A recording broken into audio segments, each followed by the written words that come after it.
Hi, I'm Norman Shawn.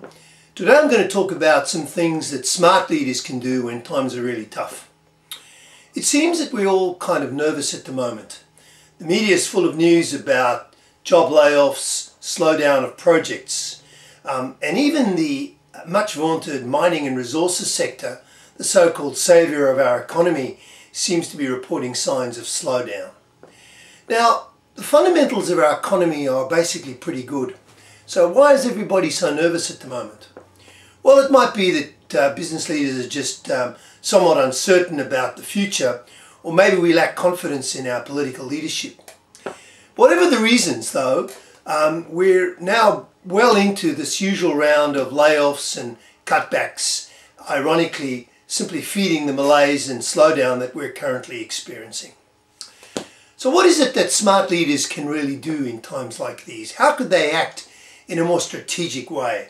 Well, I'm going to assume that you're doing all the usual stuff like minding your cash flow and cutting down unnecessary expenses. So I really would like to focus on 5 things that you as a smart leader can do at a strategic level in your organization. It seems that the focus really should be both on what you do and on what you know.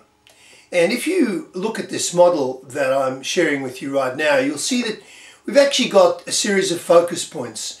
You can focus on what we do and what we know, and also on the people and the things that really surround our organization. And this really helps us to identify 5 key levers, if you like, 5 strategic levers, the 5th one being right in the middle. Let's begin with the first concept of strategy is love. That may seem a little strange to you at first, but not so much if you think about the origins of the word strategy. It comes from the Greek word strategos, which literally translated means the art of the general. Now, when you think about strategy as warfare or as war, you really think about the competitor, and the competitor really looms large in the frame. It's in fact the center point of the focus of business if you really use strategy as warfare as your guiding metaphor. This means that we tend to focus on our competitors' moves, what their capabilities are, and we benchmark our approach according to theirs, and we may even seek to emulate and copy them. And that doesn't seem a particularly good way to go, given that the purpose of strategy is to really create some form of competitive difference. But what happens if we thought about strategy as love and really put our customer at the center of our thinking? With our customer at the center of our business, we focus on how we might add value, how we might create value, how we might solve problems, how we might deal with unmet needs that the customer has. This is a very different approach to strategy, and one that's particularly effective in tough times when our customers are doing it tough as well. The advantage, of course, is that this really resonates far more with people, much more than perhaps improving our return on shareholders' funds or our market share or cutting our costs. Our second initiative is one entitled Developing Rational Optimism. Now, it's really easy to see why many business leaders seek quite short-term gains and have really a very quick fix approach to the difficult times that we're in. In fact, most human beings are hardwired to avoid pain and conflict in the environment, so this is fairly understandable. I think, though, that when we focus on the meaning of rational optimism, we need to be clear that this is not just saying we need to be the opposite of pessimistic. So rational optimism isn't just kind of blind hope. Instead, it's about understanding the whole system of which our organization is a part, and then trying to understand and probe the leverage points that we might have within the system. So it's also about recognizing that correlation doesn't imply causality. So just because our market share goes up when the market growth goes up doesn't mean that the growth in the market drives our market share. It's about understanding what really does create that leverage point, and it's about approaching this understanding with some confidence in ourselves and really believing in ourselves and our organization. That's what rational optimism is. The third point is about doing some rapid prototyping. One of the interesting things about environments as they become more complex is that the relationship between cause and effect tends to break down. So in those kinds of circumstances, there is no one single best way to do things. So looking for best practice in highly complex and challenging environments like we have at the moment seems a somewhat futile approach. In fact, the only way to really deal with situations like this is to really experiment, try different things, learn from what you see, and then adapt very quickly. So the notion of better, better, best seems to be quite appropriate here, where you try things, you see if they work. If they don't, you discard them. If they do, you figure out what you might learn from it and you adapt as you go along. That seems to be a very sensible approach. In fact, it's quite strange why experimentation in general isn't used by business a little more. But we need to remember that there are two quite strong emotional barriers that have to be overcome in the whole process of rapid prototyping or experimentation. The first is, again, our natural tendency as a leader is not to leave a task undone. We hate to admit failure, so we tend to see things through until they're absolutely complete. The second thing is that in a lot of ways our organisation systems are probably better geared to managing and monitoring a few larger, well-defined projects rather than a whole range or multiple opportunities, each with different probabilities of success. At the end of the day, we've got to kiss many frogs before we find the prince. So these are emotional barriers and systemic barriers in our organisations well worth overcoming. The fourth initiative is about engaging your staff. Engaging the smart mob, if you like to use a more contemporary term. That's really about building a community around your cause. And presumably your cause at this stage would be, how does the organisation adjust or adapt to these tough times? We know some things about how one builds a community around a cause, how one mobilises people around a cause. Generally speaking, there are three key elements that need to be addressed. The first is you need to have a clear purpose. Generally speaking, this purpose should not relate to monetary terms. It shouldn't be about improving the profitability of the business or reducing our operating expenditure. That doesn't really motivate people to get out of bed in the morning. But improving the value provided to customers, improving the lives of your customers, something related to customer value, those things generally do resonate with your staff.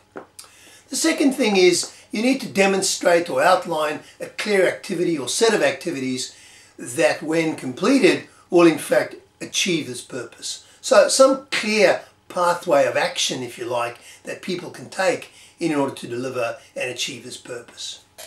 And thirdly, you need to provide some rationale for why this is a good thing and how it might be measured. So some form of rationale, some compelling story, and then some form of metric where people can measure the progress that they might be making.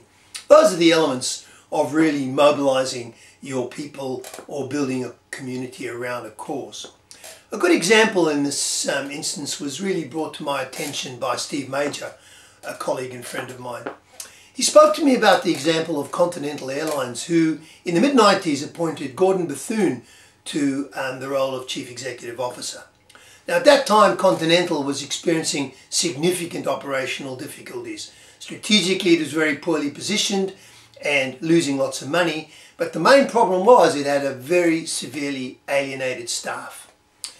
So when Gordon came in, he figured he needed to find something to rally the troops around, and he needed to find something that was believable and something that was quite clearly going to lead to an improvement in the stakes of the organisation. And so he identified this notion of online departures. Now online departures was a metric regularly calculated and published by the Federal Aviation Association of the USA, so a very public independent body. And he outlined a series of steps that if followed should improve the performance of Continental in its online departures metric. And furthermore, he offered a $65 bonus across the board to all staff during the periods when Continental showed an improvement in the online departure. This was a significant success the organisation improved its performance rapidly and got itself out of the tough situation. More importantly, what it did is it managed to build a strong community, a strong mobilisation of all staff around this very worthwhile cause. The last initiative, strategic initiative, that is worthwhile thinking about if you're a smart leader in tough times is to really use your strategic intuition.